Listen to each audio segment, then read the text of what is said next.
You get dressed every morning without thinking about it. A shirt, pants, maybe a jacket if it's cold. Clothing's whole job is to protect you.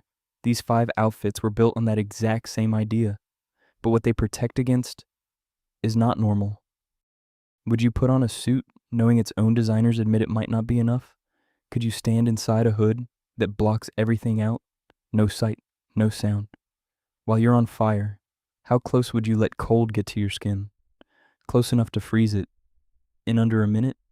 5 outfits, all real. Not movie props, not costumes from a museum case. Someone is wearing one of them right now, while you're watching this, and every single one exists for exactly one reason: to get a person out alive. From a distance, it looks like armor. Thick, built to stop anything. Get close enough to ask the technician wearing it, and you'll hear something different. They call it an EOD suit, Explosive Ordnance Disposal. EOD for short. The suit weighs around 35 kilograms. That's a second adult, strapped to your body. Kevlar and ceramic plates cover the torso, the throat, the groin, the parts most likely to decide whether you walk away. The helmet is heavy too, full face, bulletproof glass, a radio built into the side. Most body armor protects the torso and stops there. This suit can't do that. A blast doesn't pick a body part, so the suit has to cover all of it. But new recruits rarely hear this part on day one. This suit isn't built to bring you home from every blast. It's built to improve your odds. That's a different promise entirely. Technicians have a name for the walk toward a live device. They call it the long walk. No backup, no second suit, just the device and the quiet around it. Visibility through that helmet is limited. Movement is slow and deliberate. There's a reason for that. Out there, fast isn't brave.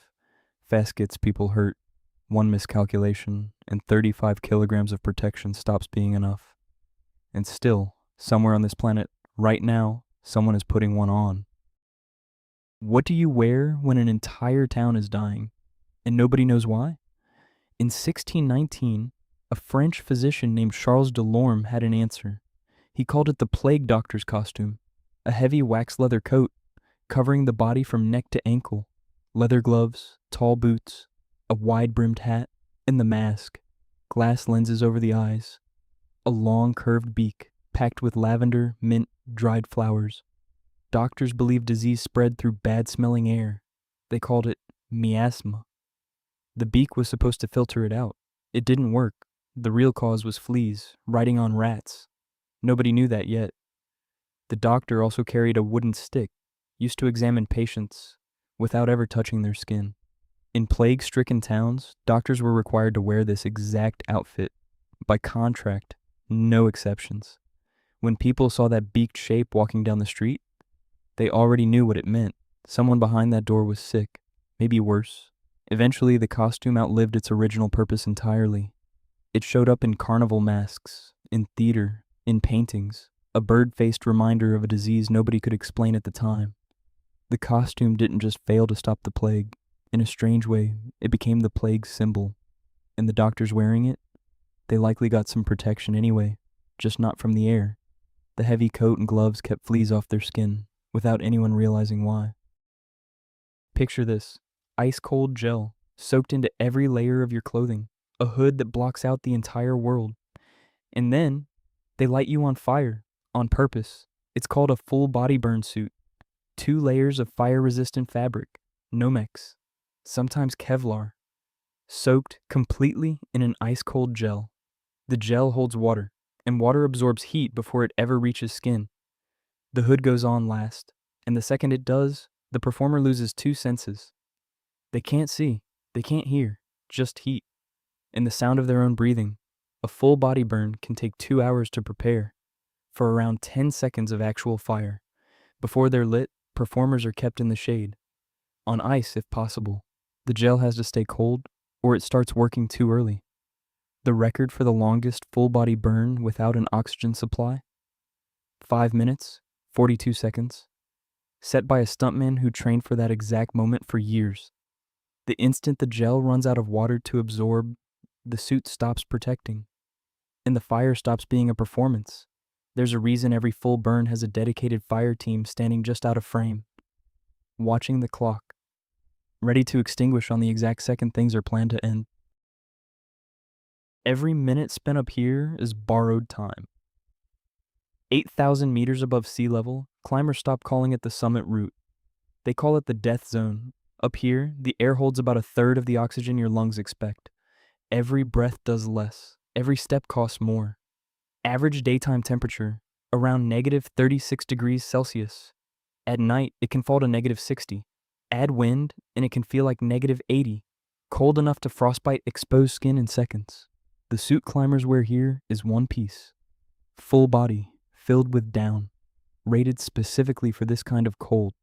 It weighs less than 2 kilograms, and it's the only thing standing between a climber and fingers he doesn't get to keep. Without supplemental oxygen, the body survives up here for 16 to 20 hours.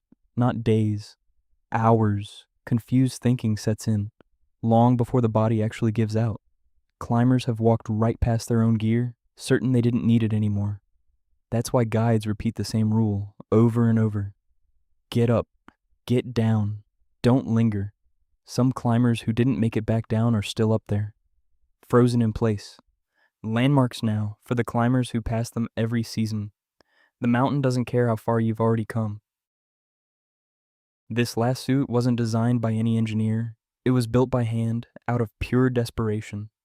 Workers who wore it had a name. Liquidator's suit, April 1986. A reactor at the Chernobyl nuclear plant fails. Radiation pours out of an open core, straight onto the roof above it. Robots sent in to clear the debris stop working within minutes.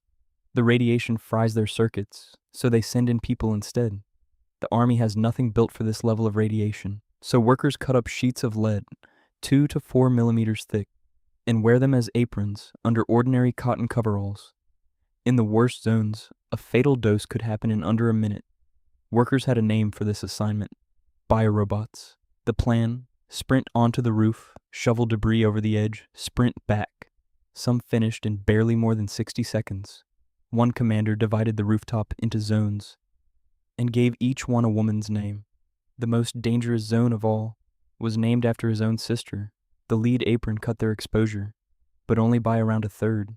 The radiation field was simply too strong for sheet metal to stop, and the suits absorbed so much radiation, they could only ever be worn once. Thousands of people did this, by hand. In a suit nobody had time to design properly. Most of them knew exactly what the job might cost. They went anyway. 5 outfits. A suit built to improve your odds against a bomb. A costume built to fight a disease nobody understood yet. A gel-soaked hood built to survive 10 seconds of real fire. A down suit built for air that barely counts as breathable. And an apron, hand-cut from lead, built in a single afternoon of panic. None of them are perfect. Every one of them has a limit, a point where they stop protecting you. Past that point, it isn't the outfit doing the work anymore. It's just the person inside it. But someone puts each of these on anyway, because the alternative is worse. Next time getting dressed for a rough day feels like a lot, remember there's a version of rough you'll probably never have to know. And if you made it this far, I'm guessing you liked what you saw. For more of this, hit subscribe. You know where the button is.